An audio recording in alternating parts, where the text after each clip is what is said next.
what Otto did for president things. Let's get the groovy music going. That's right.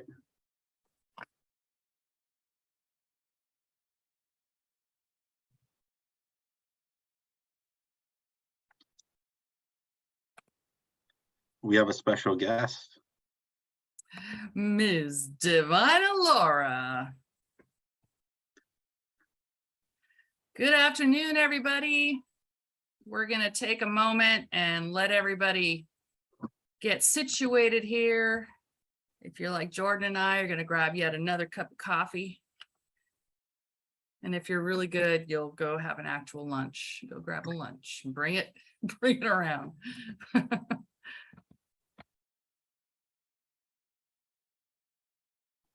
Good to see everybody's names. We love faces too, folks. So if you want to be brave and show us your face, that would be fantastic. Joshua, thank you for doing that.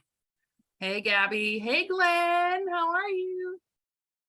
Evelyn, my girl. How you doing?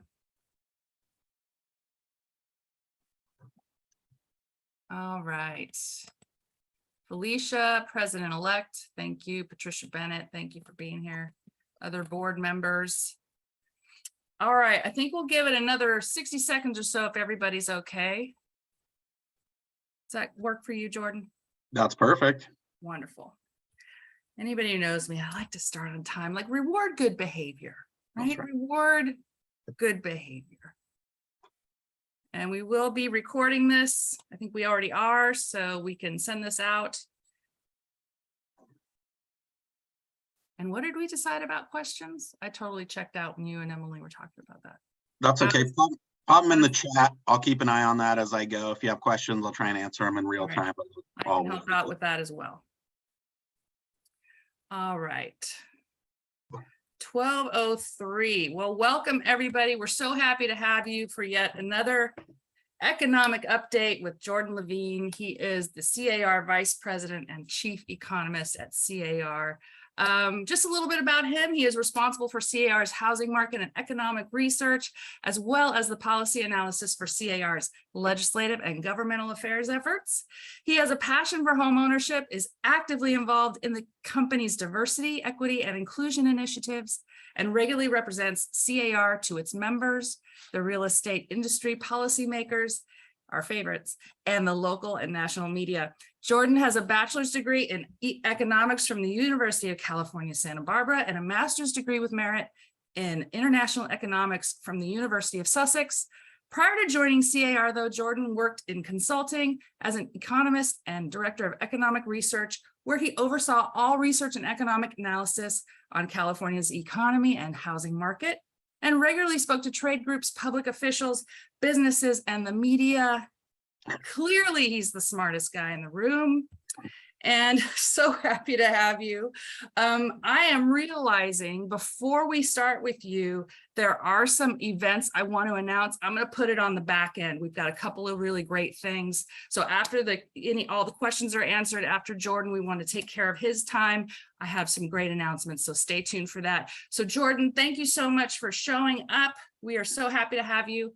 I will let you take it from here.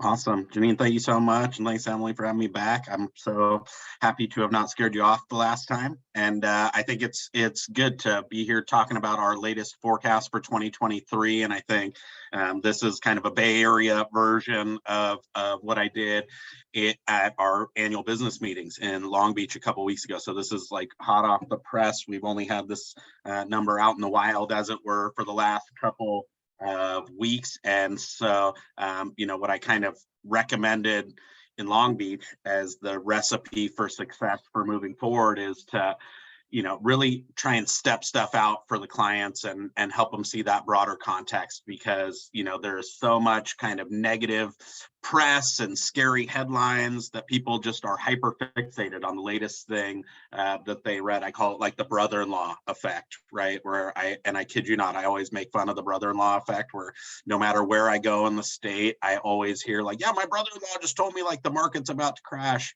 And I literally had to go pick up a new commuter car because I'm traveling again. And I was filling out the paperwork at the dealership on Wednesday. And the guy goes, "Oh, you're the chief economist at C.A.R, huh?" He's like, "That's so funny. My brother-in-law just emailed me that the market's about to tank." And I was like, "You cannot make this up. It like is a real life thing that's out there where people think that it's 2008 all over again, whether it's the latest headline about the 75 basis point increase from the Fed, the fact that foreclosures are up by double digits, right? Which I always kind of scratch my head. It's like, yeah, we weren't allowed to do foreclosures last year. So they're up by like big percentages, right? It's like, if you have $1 and I give you another $1, you just got 100% raise, but you've still only got $2. That's like kind of where we're at with foreclosures. And yet the story scary, right? Like nobody wants to see an 80% increase, but when you're going from 0 to something, that's actually an infinite percent, right? So you got to kind of take things in perspective, and instead of being hyper fixated on the latest email you just got from your brother-in-law, I would argue that folks really need to step it out and see the whole picture, right? That it's not just the scary teeth and scales and all of that.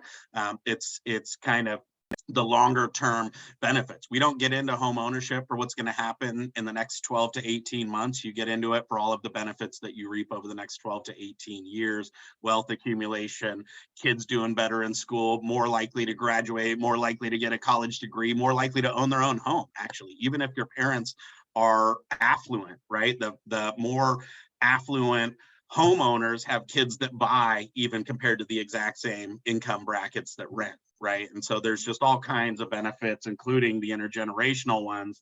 And the other thing I think that buyers in particular really need to be reminded of is that it's not 2008 all over again, right? The fundamentals of the mortgage market coming into this shift were much better than they were back in 2004, 5, 6, and 7. We don't have all the 5-1 option arms. We don't have all the negative AM mortgages. We have people that actually put money down. We've been originating mortgages actually not just for the last couple years, but for the last decade, with an average FICO score that's like in excess of 720, right? So we've really only been getting the highest income, most creditworthy folks into the market in loans that were much more sustainable at DTI levels that are actually more affordable, right? That even though prices have gone up a lot, we were selling them mostly to the high income folks. And so when you look at it from a kind of systemic risk standpoint, we don't have some of those same imbalances bubbling under the surface, just waiting for the market shift to happen to really get the cascade of effects rolling on what were much deeper problems in the housing market. The other thing I think the buyers really forget when they are just kind of so zoomed in on the latest Fed headline is that when the market shifts from being so incredibly competitive to not as competitive, that's actually good for you as a buyer, right? If you were coming in with a contingency before, right? Like, oh, I got to sell my house and get the money out first before I can go into the next house. Like, that was a non-starter for sellers last summer, right? Now that's something I think that folks are more willing to consider. The homes are sitting on the market a little bit longer as the market normalizes. You have sellers that are more willing to negotiate. If you're using lower down payments, right? And you got a PMI or you are trying to use a closing cost grant or down payment assistance. These were all things, again, that were non-starters in a market where folks were going way over list, right? And you had 10 offers pouring into your lap within the first 4 days of hitting the MLS. That has started to shift, and that's actually good news, even though rates are up for folks who've been kind of suffering from buyer fatigue and getting put on the sidelines because of how hyper competitive the market environment is. The other thing is, I kind of joked about the brother-in-law effect, but you really want to be, confident in your brother-in-law's analytical abilities if you're going to wait till next year for that foreclosure crisis to happen, right? Because the cost of waiting could be really high. And this is like some of the perspective I think that we need to be providing, buyers, that the long-term benefits of home ownership are still there. The fundamental cancers from 2008 are not there. You actually have a shot at getting your offer accepted today that, wouldn't maybe have gotten considered last year. And even if prices go down a little bit, which is kind of what's baked into our forecast, is a modest shift down to the negative as prices kind of got out of whack based on hyper low interest rates. Even if those prices do go down, once you account for the higher rates, that home's still going to cost you more next year, right? And so I think there's all kinds of context that's helpful, not to convince folks. We're not here to say, yes, you should buy, no, you shouldn't. What we're here to do is give them the context and the perspective they need to make the right decision for themselves. If they're buying for the next 6 to 12 months, yes, there's a lot more economic uncertainty. We could have a modest recession, et cetera. But if you're buying for the next 10, 12, 15 years, I have no doubt that we're going to look back and be like, man, why didn't we buy more when we had the chance, right? Because we still have that structural imbalance in California where we just have way too many people and not enough homes to put them in, meaning that over the long term, prices in California only ever go one way, right? And I think that's undiminished by the current economic macro challenges that we're facing. And again, this is all the kind of context that the consumers aren't thinking about when they're just so focused on the latest headline. I want to try and take the time machine back to 2020 and 2021, also to try and contextualize the current market for our own sake, right? Because as real estate professionals, we have seen the market shift, but I think when you put it in the perspective or in the context of where we have been, it will hopefully make us, it'll explain where we are a little bit better and make us less fearful about the future, I think, too. Because if you go back to 2020, yes, we had like the biggest hit to the economy of all time. We lost almost 3 million jobs practically overnight, right? Which we've never seen happen that fast and in that order of magnitude.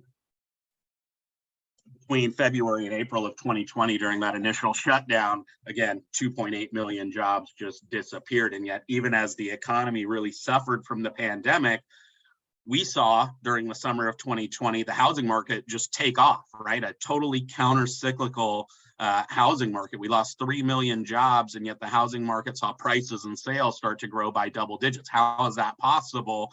Well, if you look at the concentration of job losses, they mostly came from our low-wage sectors that weren't really supplying a lot of the home buyers in the first place. This was largely a shutdown-driven economic hit, right?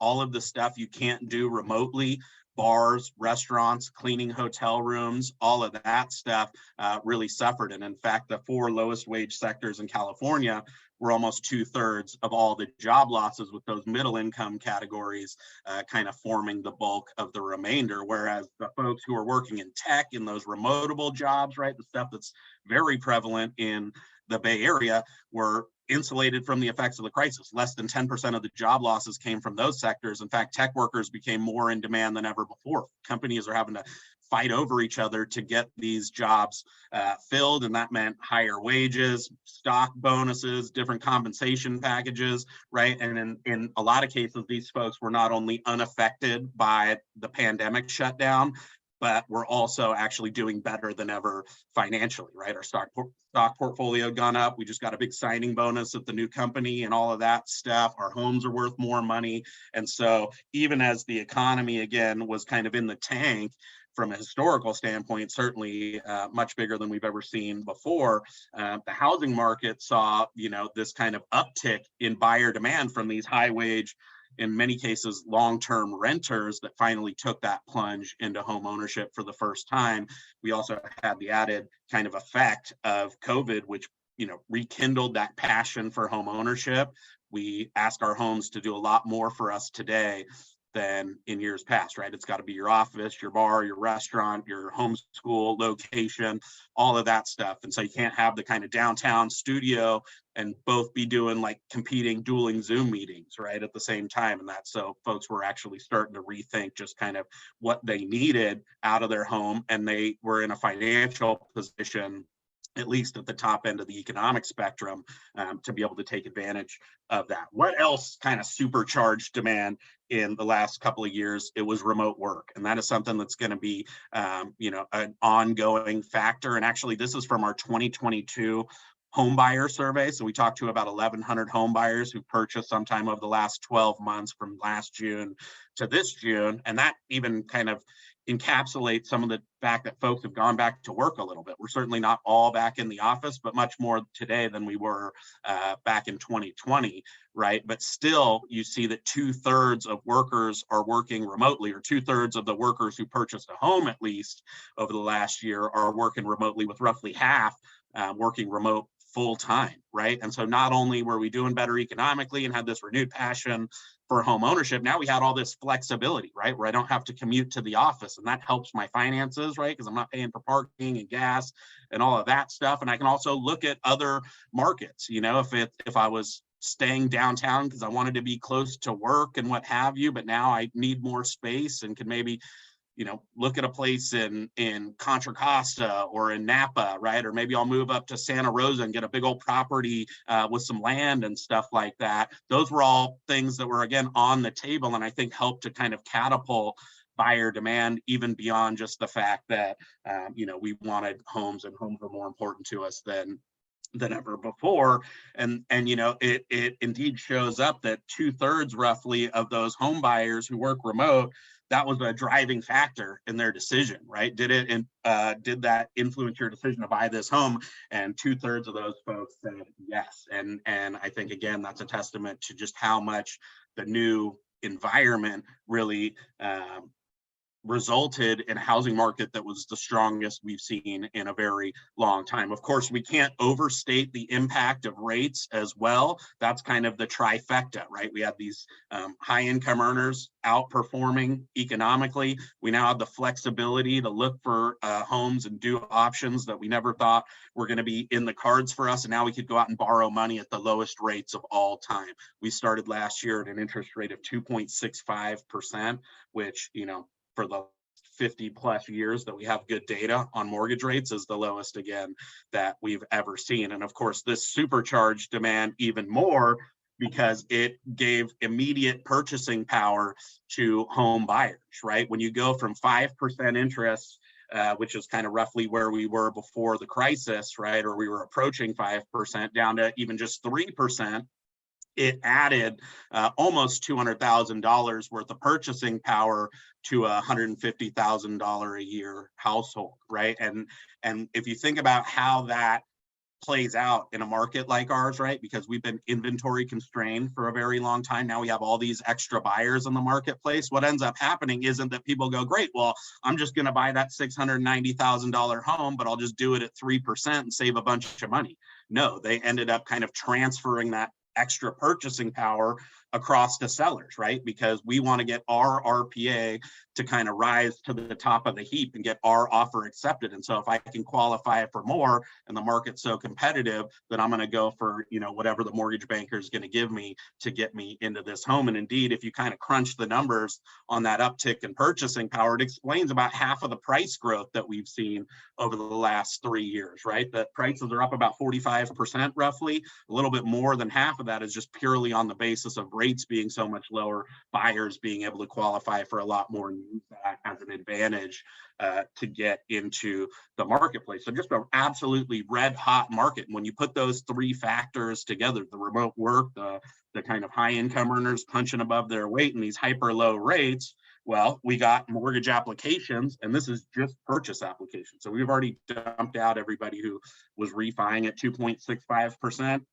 But we saw the highest level, not just in the last couple of years, but in the last decade. More people going out and actually filling out mortgage applications. You could see the same trend across any other indicator of housing demand. And a lot of these folks, again, were these long-term, high-income renters who finally had that motivation to get their foot on the property ladder. And we had the highest level, not just of people filling out mortgage applications, but people buying homes for the very first time. And even though that started to slip in 2021, it stayed at elevated levels, actually the second highest level in about a decade too. So, this kind of generated this counter-cyclical punch to housing where we actually got a lot of folks into home ownership, but we also had a lot of folks who maybe kept their house in San Francisco, right? I'm going to keep the condo. I might have to come back to work eventually, but, I don't have to be there all the time. So I'm going to get a cabin in Mammoth, right? Or I'm going to get something up in Tahoe, or I'm going to spend a couple months out of the year in Big Bear.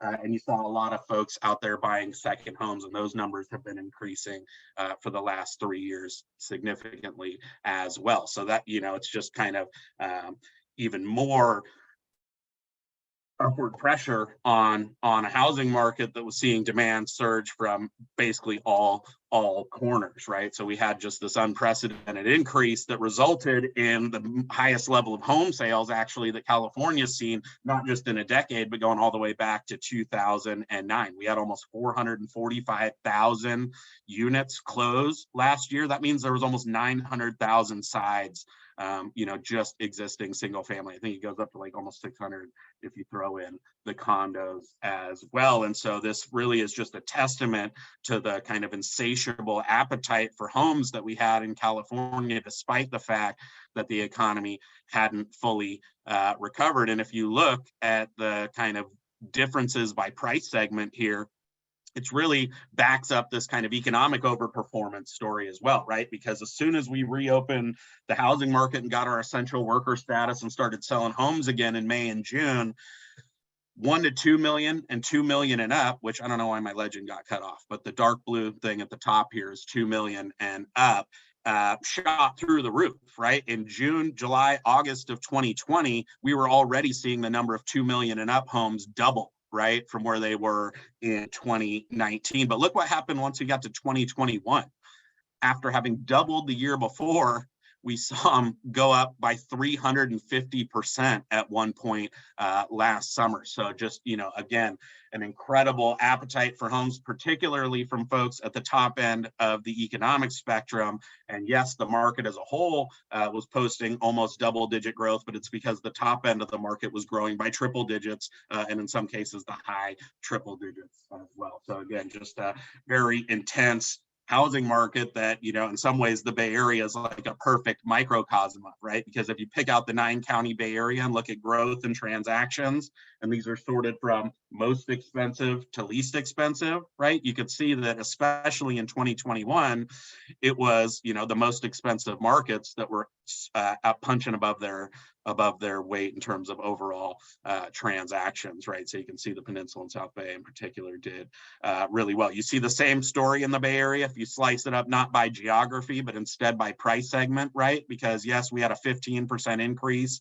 last year in overall transactions in the Bay Area, but again, it was because we were approaching triple-digit growth in 4 to 5 million plus price segment, right? And so I brought the local data because I wanted you to be able to see how this was playing out in the Bay Area, but because this was kind of a macro-driven thing, we look a lot like what you saw happen in the rest of the state. Plus, we got almost 10 million people in the Bay Area, right? So it's not surprising that we, are a big part of what you see happening statewide. Anyway, what else happened during 2020 and 2021? It wasn't just this kind of voracious appetite for homes.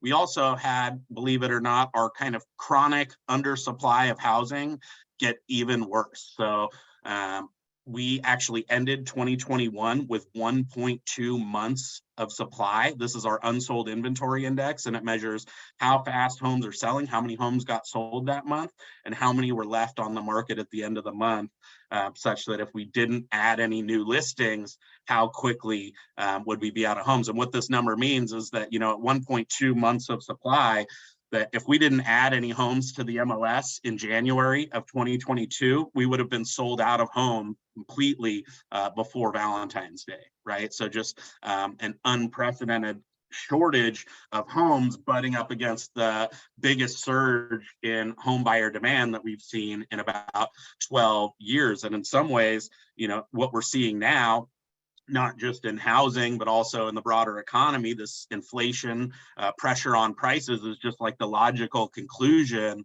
of these two forces playing themselves out in a marketplace, right? And we felt that firsthand, right? Last year, the median days on market for a home that closed in California was 7 days, which means, and this is, for the non-data nerds out there, medians mean that half the closed sales actually went pending in less than 7 days, right? Which is just absolutely incredible. But they weren't just flying off the shelves, they were also selling at a premium, right? In fact, earlier in 2021, we had, 3 out of 4 transactions closing above list price, right? So it was almost every home was not just selling, quickly, they were selling again for more than the seller was even asking for. And you saw that the Bay Area was, again, kind of an exemplar of this, even more competitive. If you add up all the transactions last year and you look at how many of those were above list, in some cases we were approaching 90%, right? It was almost every single home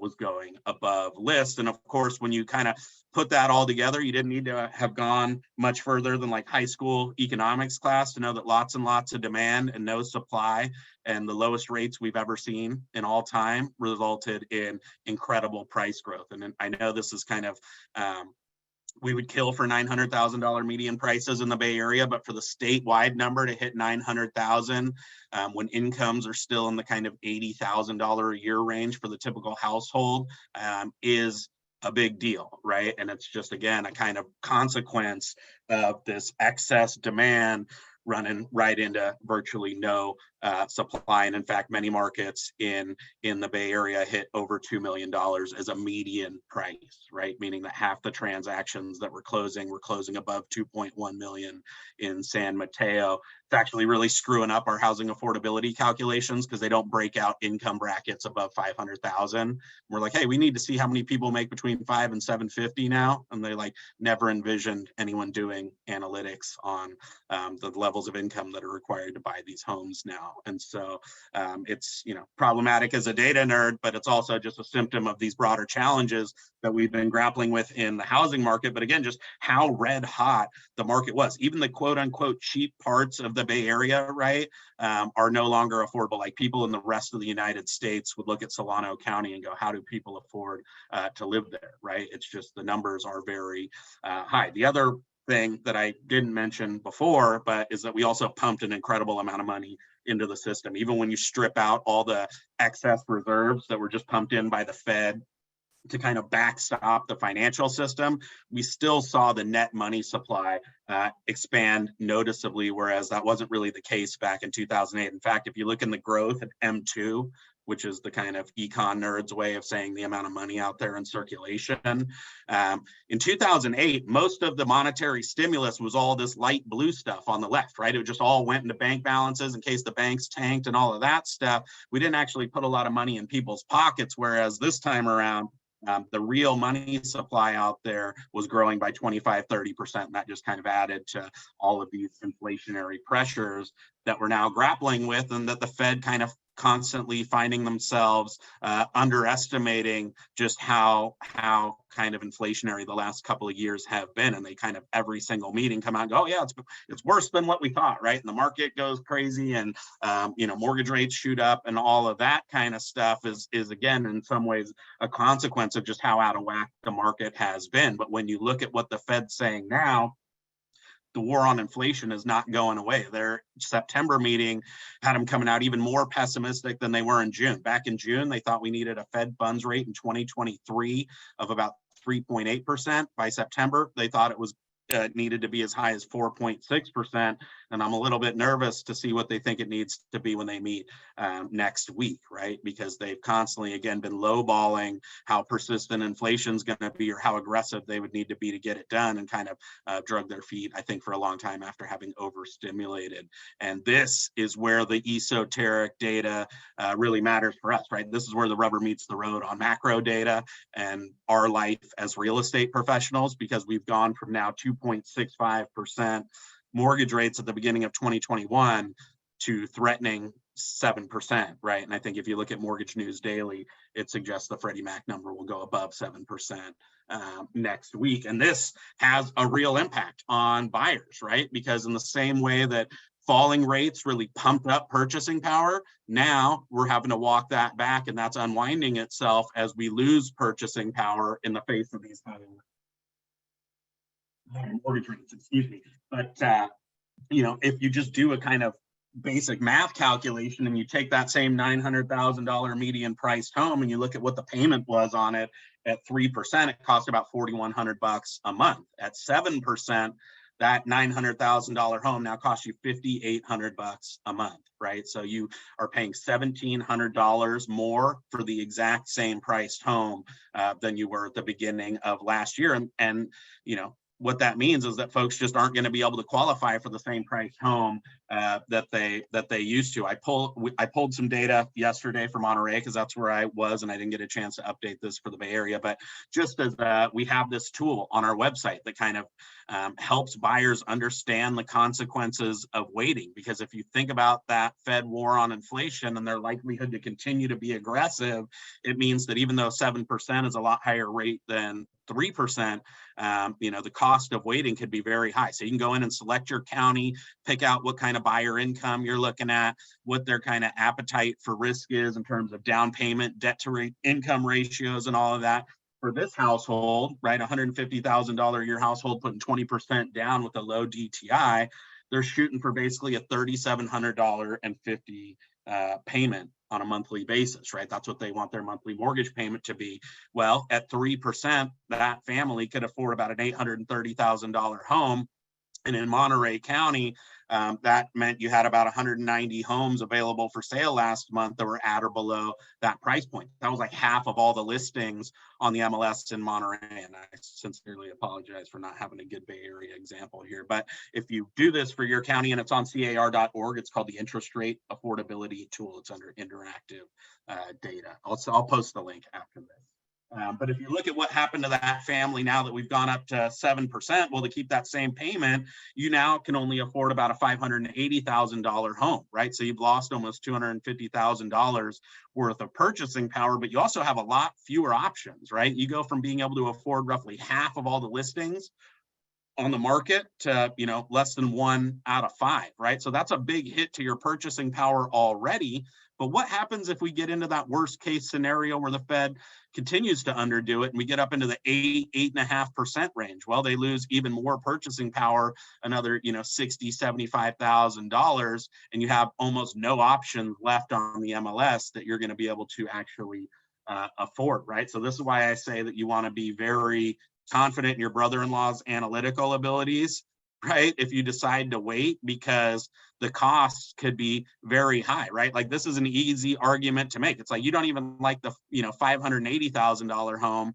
How are you going to feel about the $513,000 home next year, right? And I think that's something that will resonate with a buyer who's just only reading the latest email that their brother sent them, thinking that the market's about to tank and that they're going to save all kinds of money. And so you can go in and look county by county. If you kind of nerd out on this interactive tool, there's actually a lot of really interesting arguments you can make, because you see the number of single families start to evaporate, right? Like, oh, now I can only afford a condo. You start to see the markets that you want to live in disappear, right? Like, hey, I can't be in you know, Burlingame, I can only be in whatever, you know, there's kind of all these distributional effects too. I can only afford a smaller house. So this is a great tool to help you have those conversations, but you really need to help give that perspective, because I think that's what buyers in particular are really lacking, right? Indeed, even as the market has started to normalize and shift now, we have more inventory, less demand, prices have slowed, right? We're only seeing prices go up 1.6% on a year-to-year basis now.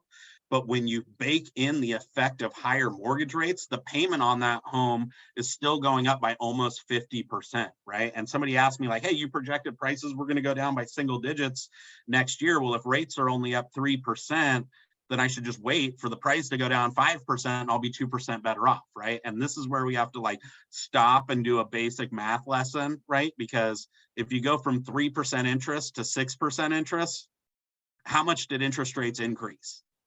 It's not 3%, it's 100%.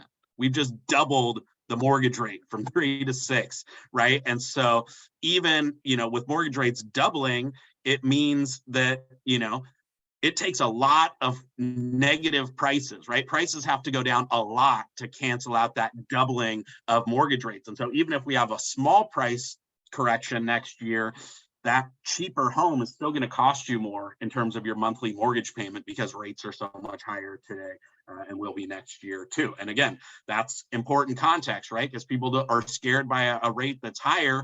They think we're kind of dangling on the precipice, right? That we're going to be on the brink of a foreclosure crisis, and there's going to be all this flood of inventory onto the market, and I'm going to save a boatload of money, and high interest rates won't matter then. Whereas I think, the reality is that the market is kind of taking a breather after having been so out of whack for the last 2 years, with just such white hot buyer demand and no homes to put these buyers actually into. And indeed, you can kind of see that trend if you look at the market growth through the lens of what we were doing the last couple of years. And that's why I belabored the kind of 2020 and 2021 data, because, we were up almost 10% through the first 9 months of last year, primarily because that top end of the market was really growing like crazy. But if you look at where we're at this year, yeah, we're down almost 20%, but it's not because the whole market has fallen apart. We're just not achieving triple digit growth at the very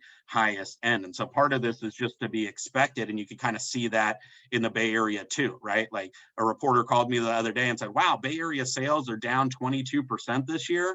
And I said, yeah, but they were up almost 30% last year, right? And so that is the kind of context I think that you lose just by skimming headlines in the newspaper, right? Part of it's the market just straight up normalizing after having been white hot for many years. The other part, though, unfortunately, is this ongoing war against inflation, where the Fed is probably going to take us into a modest recession as we get into 2023. And this has, I think just the broader economy kind of spooked. But, the thing that we really want to emphasize for buyers right now is A, that you marry the house and date the rate, but B, meaning that if if the Fed does get everything under control and we're able to go back to 5.5% mortgage rates, which isn't what I'm forecasting, but, not to say it couldn't happen, but if that did happen, you just go out and refi, right? You get a house that you like, that you want to raise your family in, et cetera. You live there for a long time. That's what home ownership is all about. It's not about what happens in the next 12 months. It's about the benefits you reap over the next 12 years, right? And to do so at 6.5%, 7% is infinitely better than if we get into that worst case scenario of 8.5% rates next year. And again, you can talk about the financial implications of that. But, we need to keep it real that this is a belt tightening, nose to the grindstone environment. We already see the percent of first time home buyers waning. It's not because of a lack of desire for home ownership. It's because we can't make the numbers pencil and we don't qualify for as much home as we used to earlier this year. And this means that sales will probably be pretty soft in 2023, even though they've already taken a step back. And you can kind of see in the mortgage applications numbers that they're down from those decade high levels. That being said, though, they're not in kind of crisis territory, right? This is just through September so far, but they aren't that ugly compared to where they were in 2018, 2017, 2016. Yes, it's taken a step back, but largely, again, from those elevated levels that were the highest that we had seen in a very long time. And actually, if you look at our transaction number in September and in August, actually, we had, when rates started to really shoot up, we had sales take a huge step back. A modest recession is 0.5% negative for GDP, Julie.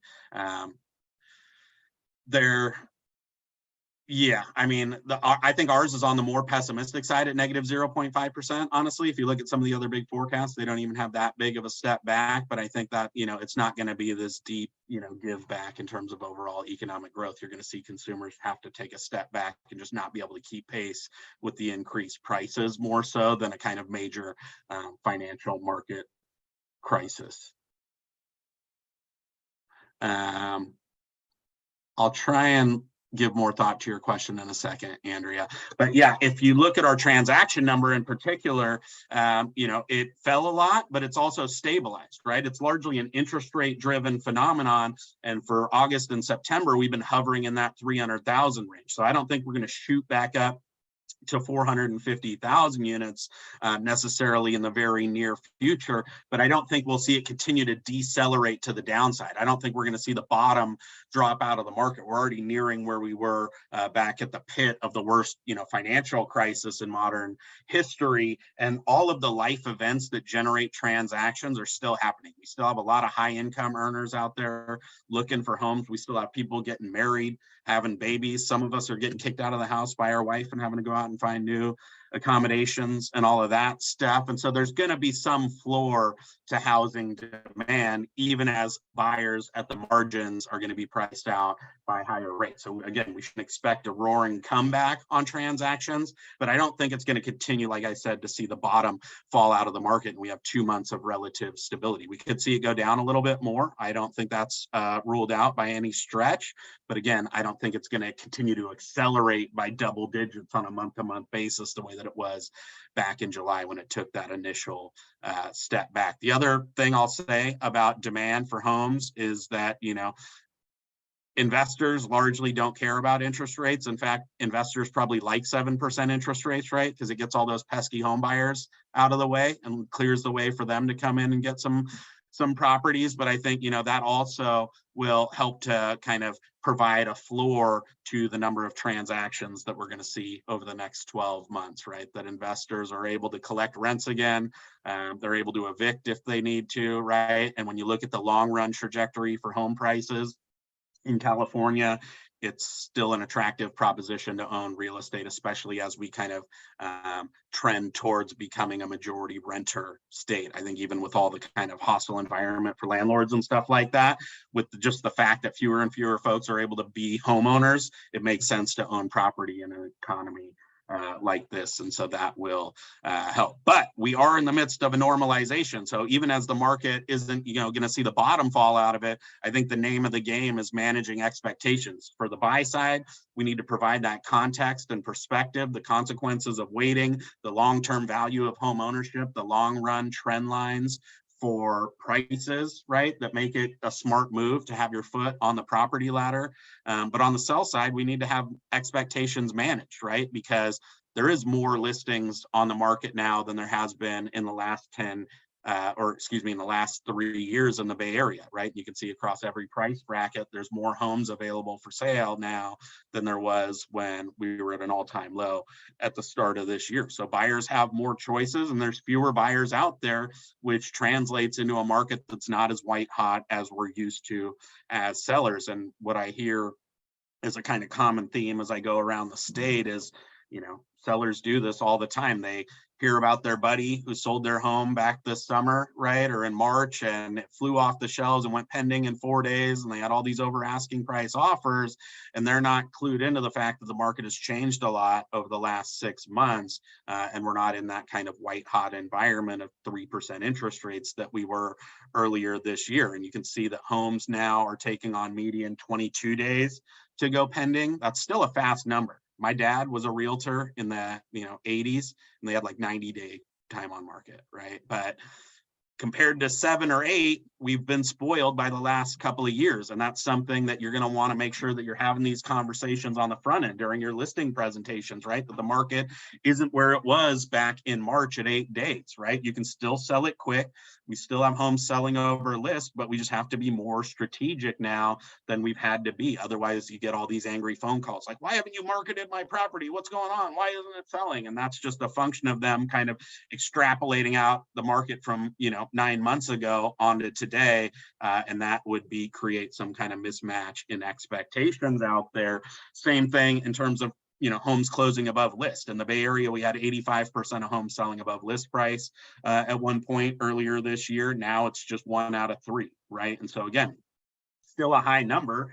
There's still a lot of demand out there, right? And a lot of homes still continue to sell above list prices. It's just not almost every single transaction. And again, this is the kind of conversation that you want to make sure that sellers are aware of, because you see now, as of last week, at least, there was about 42% of the actives out there that had already had a price reduction, right? And I know personally, when I've sold a home in the past and your agent says, you got to lower the price, it's sitting too long, right? And you're like, what? I'm not lowering the price. It's a very emotional kind of conversation to have. But the reality is that almost half of the other sellers have reduced price, right? And so you're not telling people what to do. but these are the trade-offs that we need to make. If you're getting way beyond that kind of 22-day median time on market, and you're not getting any offers coming in, you can draw a line in the sand and say, we're never going to budge on this price. But if 2 out of 5 of the other sellers have budged on price, you might have to just get comfortable and accept that it's going to take you a while to move that property. You can think about doing incentives and other things. I heard about, my friend Troy wrote a great article about sellers paying for rate buy downs and things like that for buyers to try and get them, into the mix without suffering on price point and things like that, right? And so if you buy their rate down, they can qualify for more money, and everybody kind of wins in the long run. But you're going to need to really bring out all your kind of tools of the trade, right, to really make these things happen. And that's why I think the good news is consumers, both buyers and sellers, need us more than ever. But the bad news is they need us more than ever, right? Meaning that we've got to kind of, again, really step up our game and be that trusted advisor, in our area, because the consumers are really hyper focused on the problems, right? And not focused on the opportunity. That a shifting market is good for home buyers who still want to get their foot on the ladder. You can buy that, marry the house, date the rate, and refi later on if rates come back down. But the key is to get your foot on the property ladder for the long-term benefits. And just in case we haven't fully stomped the brother-in-law effect into the ground yet, that we don't see the foreclosure crisis coming, the mortgage statistics show that almost 98% of California mortgages are being paid on time right now, and the economy is almost fully recovered. Those folks who got into housing continued to make those payments. We really prioritized making those payments, even more so than in the rest of the United States. And I think given that our homes are more important to us than ever before, right? Like, it kind of makes sense that we doubled down on housing and kept those current, even with all the forbearance and foreclosure moratorium and all of that stuff. If you just call up banks, which the MBA does every quarter, and just says how many of your mortgages in California are being paid on time, it's 98%, right? So until we have substantial job losses and a much deeper economic hit to those folks at the high end of the income spectrum who bought all these houses, the reality is that the vast majority of people actually have home equity this time around. They're in fixed rate mortgages that are at the lowest rates of all time. Not just do more people have home equity, the average amount of home equity is also at the highest levels we've ever seen. These are folks that have 720 FICO scores, that put money down, that live in homes that appreciated, that have that are more than ever before. And they were homes that these folks actually had to show on paper that they could afford, right? And so those kind of, overly tight, arguably, underwriting standards that have been in place for the last decade are kind of negative, from the sense that they didn't let home ownership rise as much as it probably could have over the last decade. But it also helps to insulate us from a big snowball effect of negative impacts as the market shift kind of works itself out from being so out of whack. And, if you think about the kind of flood of inventory that it would really take to precipitate the kind of 40 and 50% price declines, I showed you how actives are at the highest level in the last 3 years. That's if you log on to the MLS and say how many homes are available for sale right now. If you look at the number of new listings, how many did we put onto the MLS last week, right? That's what this number is. And you can see that we're not adding any more homes to the MLS now than we have been over the last 3 years. The reason why there's more actives is because they're not selling as fast, right? We're carrying more actives from last week into this week because they're taking longer to sell and sitting around a little bit longer. Not that sellers are heading for the exits and just dumping these properties and getting out while the getting's good to get ahead of potential negative price declines. And I think if you just think about this from the macro perspective, why would they, right? Where are you going to go? You're going to sell this house and go buy something else at 7% rates and give up your 3% mortgage. And I think although that's going to be a negative from the standpoint of home sales, right? Because you can't sell what's not available for sale. And if you just have all these high income homeowners camping out on their sweetheart mortgage rates, we're not going to be able to generate the kind of transactions that we've seen over the last 2 years. But it's also going to kind of preclude us from having that snowball in terms of prices, right? Because, if there's not enough inventory out there, you're not going to see that substantial downward pressure from a flood of supply really, and having to slash prices to move the properties. And so that is another key point that I think gets lost in the shuffle. Yes, inventory's up, but it's not because people are dumping properties onto the market. And again, who wants to give up their 2.65% mortgage rate? Last point I'll make before I give you the nitty gritty is that rates are still low by historical standards, right? Like, yes, 7 is bigger than 3. We all know that, right? But 7% mortgage rates are not particularly high by historical standards. If you go back to the housing bubble, we were doing almost 500,000 home sales a year. Rates were almost identical to what they are now. Prices are higher now, but we also have a lot more high income earners than we had back then too. So it's not as devastating as it appears on the surface. Back at the dot-com bubble, we were doing almost 500,000 home sales a year, and we had rates at almost 9%, right? So it's an adjustment going from 3 to 6 or 3 to 7% rates, and some buyers at the margins will be priced out of the market. We can expect less home buyer demand and less upward pressure on prices, but it's not particularly catastrophic in terms of just the raw number on mortgage rates, right? That they're still within a margin that folks are going to kind of see the benefits of home ownership way outweigh the cost. And so, yes, we have a modest recession baked into, I think it was Julie's question. We have GDP declining 0.5% next year. That's actually on the more pessimistic side, I think, of economic forecasts out there, meaning that the recession isn't expected to be catastrophic. Indeed, if you look at unemployment, it's going to go up. It's going to go from 3.7% this year to 4.4% next year.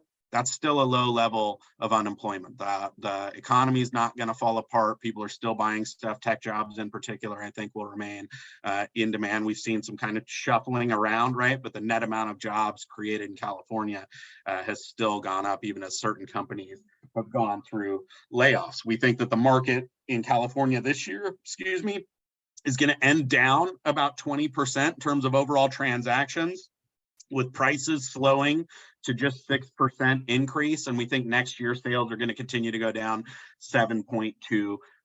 So the overall number for next year is 333,000 units projected. But if you kind of think back to those charts I shared with you earlier, we have already dropped to 295,000 and been hovering at about 300,000, meaning that we might go down a little bit more, go down into the 200s for a little bit for a couple of months before we start climbing back slowly by the end of the year, but meaning that we're most of the way towards the bottom, right? The bottom's not going to fall out. We'll see it go down a little bit more in the coming months, I think, but it's not going to accelerate to the downside. And yes, prices were set based on 2.65% mortgage rates, and people can no longer qualify for the same amount of house, meaning that we will see prices come down a little bit next year. But part of this 8.8% decline that we have projected is because we're not going to have triple-digit growth in 10 million and up, right? So part of it is just due to the fact that we measure median prices. So when we were getting all of those $10 million home sales on the up end, right, it was inflating the amount of actual price growth just because so much of the activity was at the top end of the market, and that will exaggerate the declines on the downside. But we probably will see a real honest to goodness step back in prices in the kind of 4 to 5% range. So overall, an 8.8% decline. It's not 2008 all over again. It's a market that is normalizing after having been out of whack for a very long time. So get them away from being hyper fixated on their brother-in-law's latest email newsletter and more focused on the broader perspective of why we get into homes in the first place, the cost of waiting, the fact that it's still a great time to sell. You just need to have your expectations managed. And I think we need to just really grab onto the consumer with both hands, really embrace that trusted advisor role. And if you do that, I think you'll not just help survive this market shift, but you'll be thriving for years to come, because again, the consumers need us more than ever. They're buying homes. There's all kinds of noise they got to cut through in the broader macro economy. And if you can help them navigate this stuff, I think that's how you're going to not just get that one transaction, but you're going to be like their best friend, and they're going to be like, man, you really need to call Janine. She's a champ. She gets it done and she knocks it out and whatever. And that is the recipe for success, again, not just for the next year, but for the whole rest of your career. And I think some folks are going to have the best years of their life over the next couple of years. You just got to, keep that nose to the grindstone and be that market expert for your clients. And I think if you do that, you will absolutely crush it, even though it's going to be a challenging environment. So I'll end it there and say thank you so much. I'll try and circle back to some of these questions, but thank you so much to Janine, Emily, for having me, and thank you all for your time.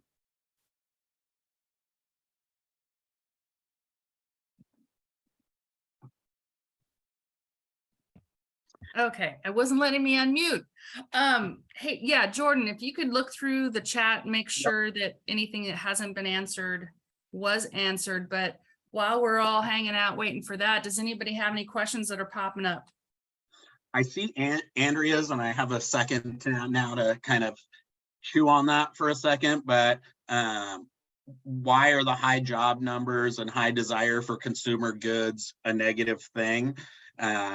In general, they're not, right? But it's a question of capacity, in the same way that when you have too many home buyers and not enough homes on the MLS, it causes prices to shoot through the roof.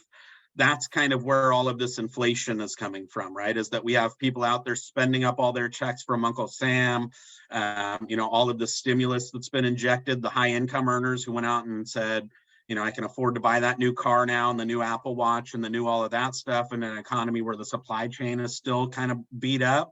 It means that they've had to raise prices to try and manage that demand, right? It's just like going to a concert. If you go to the Hollywood Bowl and it sits 10,000 people and there's 35,000 people standing out front wanting to see Eric Clapton, it doesn't take long for the scalpers to be out front with the ticket prices at 5 times face value, and that is the problem. It's demand in general is a good thing, but excess demand creates all these unintended consequences that actually hurt everybody more than it helps, right? And that's kind of where we're at. That's why when you go, I've been doing a lot more of my own grocery shopping and stuff lately. It's like $30 for a pack of bacon, right? And that's where the rubber meets the road. Demand is a good thing, and we want a strong economy, but when it's running too hot, then it actually starts to punish us. And that's kind of, it's too hot. So that, I think, is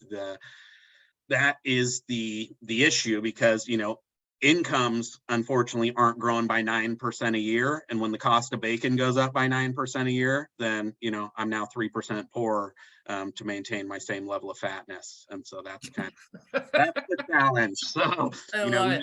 Yeah. All right, anything else in there you see that you haven't already answered?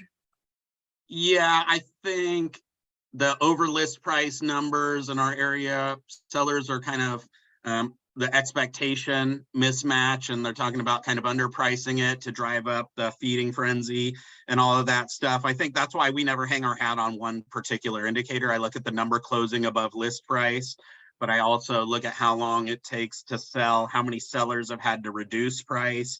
So that's where you want to really kind of triangulate in on a conclusion, and not just because there's all kinds of stuff, right? Like, that's why we do sales to the original list price, because sometimes people will go in and change the list price right before it goes pending to whatever the sale price, and all of that stuff.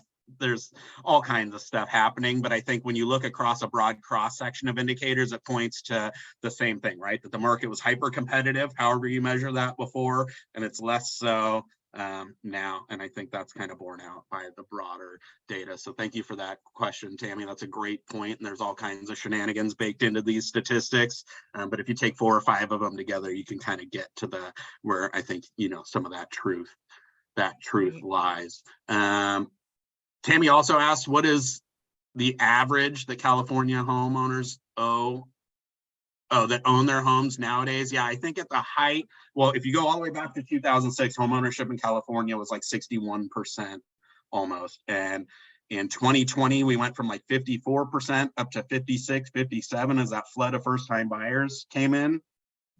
As affordability has deteriorated, it started to go back down to 54%. So that means that, it's about 46% that are renter now, but I think we already have about 60 of our major cities that are already majority renter. And I think, as prices go up, you're going to see that that's going to continue to expand. And again, this is kind of just a basic fundamentals. Lots of people, not enough homes, meaning that home ownership slips out of reach for more folks. And we're asking, what's the URL for the tool on C.A.R. website showing the buyers? Yeah, let me get that for you. I'll put that in the Awesome. chat as I go through Perfect. the next couple. And then Evelyn says, how do the projections for new construction impact our already low inventory? Will we catch up at all with demand, or will we fall further behind on meeting demand in 23?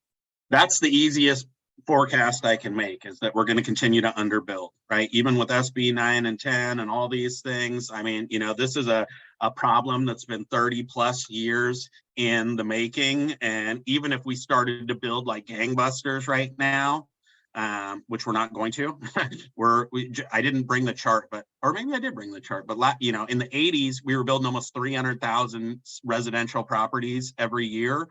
And for the last decade, we've struggled to build more than 100,000, right? So we're building at 1/3 as much. It's been reduced by 2/3, and yet we've churned out so many high wage jobs, and it becomes the Hollywood Bowl, right? Or whatever. Right. And so that, even if it would take so many years of overbuilding to even make a dent, we have, a multi-million home deficit, debt, right? We're the $100,000 a year is kind of like making I think the state HCD says we need to build 180,000 units a year just to tread water on housing affordability. So you can kind of think about the 180,000 units as like making the interest portion of your credit card payment, right? But it's not even doing anything to address the credit card balance that you've been carrying around, which ours has been building for 30 years. So again, I don't think that's gonna, we're not gonna be able to build our way. Well, we could if we chose to, but that doesn't seem to be the trend. Yeah, for sure. Tammy has a correction. How long do they stay in their homes is what she meant.